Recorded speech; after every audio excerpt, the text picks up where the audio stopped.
ya que nuestro país está viviendo un conjunto de problemas socioambientales, producto de la poca capacidad de respuesta del Estado en regular la relación con la naturaleza y el medio ambiente y la inversión privada sin un manejo responsable de las empresas privadas, en este caso sobre todo la minería, algo que se viene haciendo un gesto de movilización internacional, pero que se está hoy recorriendo el país y esta semana específicamente en nuestra región, ha estado en Chincha desde el día martes, miércoles en Pisco y el jueves en Ica. Está la bandera ecológica, la más grande del mundo. Vamos a hablar con Martín Peregrino Rojas, él es del colectivo Jóvenes por la Democracia de Cajamarca, quien nos va un poco a señalar se han denominado mensajeros del agua, producto de esta denominación Mamapachap Unachán. Martín, buenas noches, bienvenido a Punto de Vista. Cuéntanos cuál ha sido el trabajo de esta semana recorriendo el país, específicamente Ica, y entiendo que va a haber una gran marcha nacional ecológica el 25 de julio, cierran en Lima. Así es, muy buenas noches. Exactamente, nosotros partimos con la actividad denominada Los Mensajeros del Agua, que tiene varios objetivos, ¿no? Primero, informar o llevar información fidedigna de los sucesos en Cajamarca y de las políticas que ejecuta la empresa minera Yanacocha para ganarse la viabilidad de los proyectos. Y también hacer el recorrido de la banderola por las diferentes ciudades donde estamos pasando, para que de alguna manera el pueblo sienta que en Cajamarca ha habido una suerte de lucha a través de los jóvenes creativa, con arte, con cultura, con música, y la banderola es fiel reflejo de ello, ¿no? Ustedes tienen el sentido de no solamente que la gente ponga el foco a la violencia que han sido vista por los medios de comunicación y el conflicto, el problema grande por el tema de Yanacocha y las lagunas en la zona de Cajamarca, sino decir también hay un movimiento de jóvenes que se está articulando sobre esto denominado mensajeros del agua. Y no solamente la actividad de la banderola ecológica. En Cajamarca, cuando inició el paro del 31 y previo al 31, los jóvenes nos hemos comprometido llevando arte y música a los diferentes piquetes. Eso no se ha visto en los medios. Se ha visto violencia. Sí, se ha visto. Eso vende más, conflictos, ¿no? Claro, pero no se ha visto tampoco a través de las redes sociales, se ha visto los abusos que ha cometido la policía, ¿no? Tampoco no se ha visto, o no se ha dado a entender o a conocer la confabulación que ha habido con el Ministerio Público, con la policía y también con la empresa minera. Entonces, pero nosotros los jóvenes somos testigos que Cajamarca se había convertido en una suerte de fiesta popular todas las noches. Ahí la población misma salía a cantar, a bailar, y los jóvenes poníamos la música. Entonces eso no se ha contado. También hemos llevado digamos, arte a través de la dramatización. Hemos hecho una dramatización gigante utilizando la Plaza de Armas como escenario. Todas esas cosas sean propias claro, por la juventud, que reflejan la esencia de un paro pacifista, pero no se ha contado. De un rechazo a la inversión minera con arte y con creatividad, ¿no? Ahora, un rechazo a la inversión sin ningún tipo de regulación. ¿Cómo están asumiendo ustedes, ya que estás acá, la presencia de los mediadores de la iglesia, tanto del padre Gastón Garatea como el monseñor Cabrejos, y que recién el día de ayer, viernes, el presidente ha dicho que es una comisión de escucha y se va designado ya los representantes del Ejecutivo?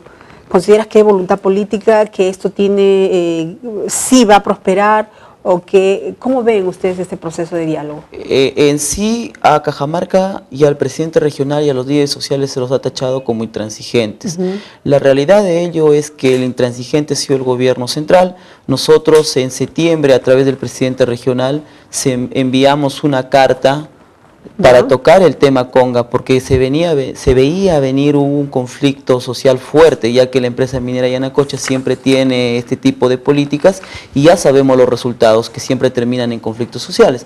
Entonces, invitamos al presidente que se acercase a Cajamarca, o en todo caso nos llamase para dialogar, pero no nos hizo caso, no dio respuesta a la carta y el conflicto estalló en noviembre, ¿no?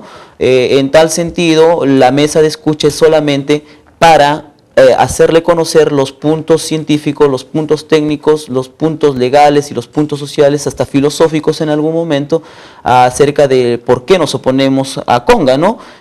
Y sí se abría el diálogo para los 20 años que restan en Cajamarca o que hay a posterior de respecto a las empresas mineras que ya están trabajando y que están operando, más no para darle la viabilidad social al proyecto Conga. Tengo en mi poder la carta y justamente consta lo que tú señalas, que ustedes han pedido diálogo al gobierno muchísimo tiempo antes de que haya estallado este conflicto social. Al Vaticano también le enviamos una carta. ¿Crees que se ha dicho que Cajamarca está dividido? Quienes están sintiendo de cerca que la economía se está haciendo mellada, el tema del turismo, el comercio, y quienes están conflictuando y movilizándose por el respeto al medio ambiente. ¿Tú que eres de cerca, qué nos puedes decir? O sea, ¿cómo está realmente la situación? Claro, en sí la esencia de un paro es justamente, digamos, detener la dinámica de la economía, pero eso sí se ha hecho sentir, pero digamos que es un fin justificable, porque lo que se va a tratar más adelante es la contaminación de las aguas, y lo que queremos en este momento es que se deje de lado la concepción que se ha tenido desde gobiernos como Alan García, como Toledo y el mismo Fujimori y ahora Ollantaytamala, que piensan que la economía siempre tiene que ir en detrimento del factor social y del factor ambiental. Entonces sí hay pues digamos un menoscabo a la economía en Cajamarca por las movilizaciones, pero que se justifica con el tipo de menoscabo que se va a dar más adelante con el deterioro de nuestras aguas, ¿no? Con el deterioro del ecosistema y con toda la pérdida que se va a dar cuando se vayan a explotar las cabeceras de cuenca. Ok, Martín, muchísimas gracias por tu participación. Hemos aprovechado darte unos minutos. Quisiéramos terminar preguntándote cuál es el objetivo de este recorrido, qué buscan con esta marcha, cuál es buscar gestos de solidaridad, cuál es de esta Mensajeros del Agua y la banderola ecológica. Son varios los objetivos. Uno es llevar información fidedigna de lo que está pasando allá en Cajamarca, la coyuntura, el por qué nos oponemos a Conga, pasear la banderola ecológica como sinónimo de creatividad y también articular con las poblaciones para que ellas mismas empiecen a construir su banderola, y el día 24, como la que están construyéndose aquí en Ica, la pleguemos en un acto simbólico en la ciudad de Lima, y el 25 la movilicemos por las principales calles. Y yo creo que Cajamarca realmente está uniendo al Perú.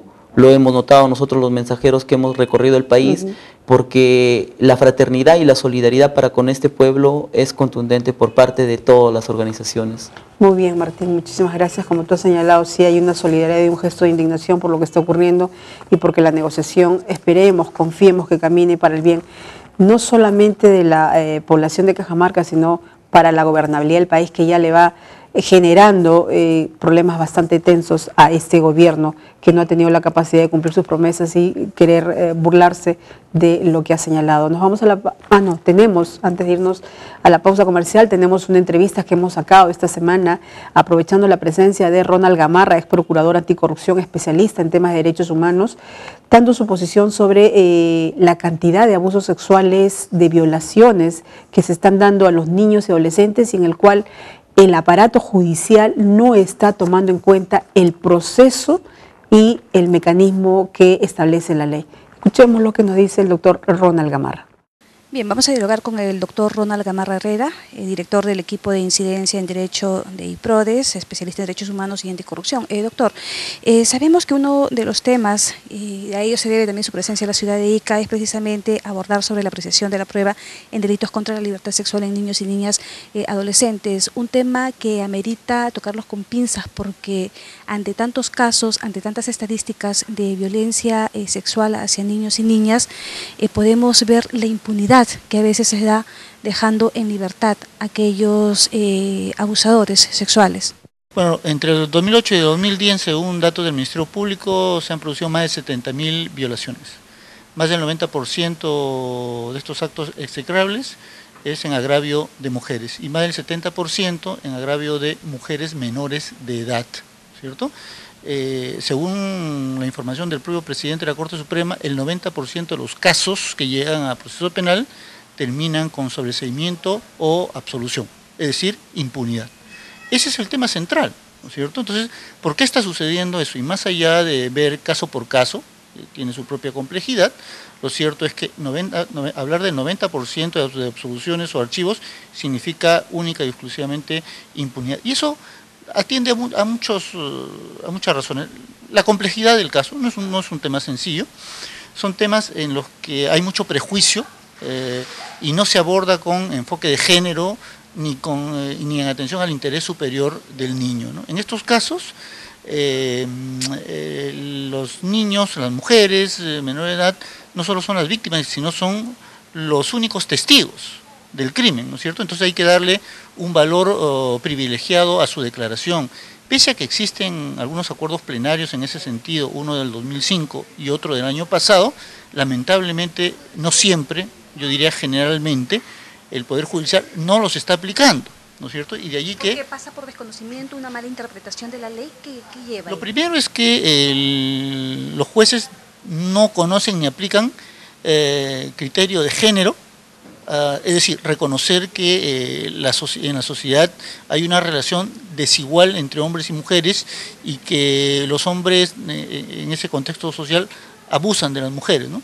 El tema de los delitos sexuales está claro, el 90% de las víctimas son mujeres, el 100% de los agresores son hombres, ¿no es cierto? Allí se muestra claramente. Entonces hay que darle un enfoque de género, reconocer lo que sucede en la realidad y actuar en consecuencia en el proceso penal.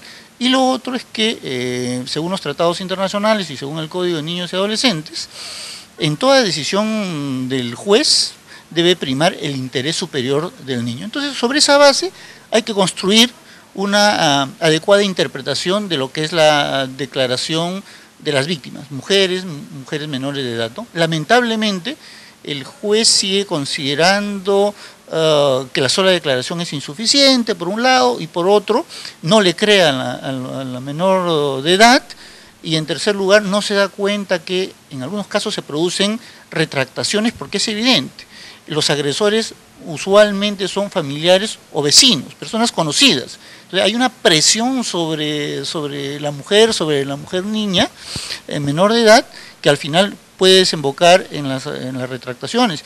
Y por lo demás, aquí hay una mala práctica del Ministerio Público y del Poder Judicial. Un menor víctima de agresión sexual solo debe declarar una vez, no dos, no tres, ¿no es cierto? Porque muchas veces se exige también que la mujer resista casi hasta morir, ¿no es cierto? Si la mujer no tiene agresión física evidente en el cuerpo, se dice no, que ella consintió. Cuando de eso no se trata, ¿no es cierto? O sea, uno reacciona de diversas maneras frente a una agresión como la agresión sexual, y el hecho en determinadas circunstancias que no haya resistencia no significa que haya consentimiento en lo absoluto. Está paralizada por el miedo o está bajo el poder de quien comete la agresión sexual. Ahora, doctor, en el caso de Iván Vergara, usted ha podido revisar el expediente, el fallo también que ha elevado la Corte Superior de Ica, la Suprema. ¿Qué se puede hacer en ese caso? O sea, ¿estamos también considerando una impunidad más a estos hechos? Yo sugiero allí a los familiares de la víctima que interpongan una acción de amparo, ¿no es cierto? Y si es que llegue al Tribunal Constitucional, y si esta no es aceptada, si esta es declarada infundada, improcedente, que vayan al Sistema Interamericano de Protección a los Derechos Humanos, ¿no? Particularmente en la Comisión y luego a la Corte. ¿Y dónde está el papel de la víctima en este proceso? ¿Dónde está su defensa? No hay, ¿no es cierto? Está en el olvido, y por eso es que muchas veces todo esto termina en absurdas condenas. En algunos casos incluso el Ministerio Público ni siquiera impugna la decisión absolutoria, ¿no? Ahora, de otro lado, doctor, es importante también analizar otro tema que es de preocupación. Estamos a un año de cumplir de este gobierno de Ollanta Humala, y sería importante analizar cuánto se ha avanzado en materia de derechos humanos. ¿Ha habido avances? ¿No ha habido avances? ¿Nos hemos quedado estancados? ¿Hay retrocesos? Bueno, lo primero que hay que decir, para poner las cosas en su marco, es que este es un gobierno democrático, ¿no es cierto? Se respetan las formas democráticas, hay libertad de prensa, etcétera. Eso no quiere decir que no haya de la protesta. Eso no quiere decir que no hayan violaciones a los derechos humanos. Lo que digo es que este no es un gobierno autoritario, ni es un gobierno sistemáticamente violador a los derechos humanos. Yo diría que este no es un gobierno que tiene una política pública en materia de derechos humanos. Cambiar el nombre al Ministerio de Justicia por el de Justicia y Derechos Humanos no hace de este gobierno un gobierno con voluntad pro derechos humanos. no lo es, este no lo es, ¿no es cierto? Hay algunas medidas que uno puede aplaudir, etcétera, ¿no? Pero otras que se han quedado. Y en el terreno de los derechos económicos, sociales y culturales, y particularmente de las reivindicaciones por estos derechos, es evidente que aquí estamos en un contexto de criminalización de la protesta inaceptable. La protesta es un derecho, por supuesto tiene sus límites, no vale, no es correcto atacar a policías ni atacar bienes públicos y privados, ese es el límite, ¿no es cierto? Pero la protesta es un derecho. Y hace muy mal el gobierno en responder con la fuerza pública y la fuerza pública con armas, ¿no es cierto? O sea, no puede haber un muerto por el solo hecho de la protesta, ¿no es cierto? Y Ollanta tiene más de 20 ya en su gobierno, ¿no? Claro, contundente y preciso la talla de un conferencista como el doctor Gamarra, ex secretario ejecutivo de la Coordinadora Nacional de Derechos Humanos, a quien por cierto no pudimos obviar de preguntarle algunas situaciones del contexto nacional. Nos vamos a la pausa comercial y regresamos aquí en Punto de Vista.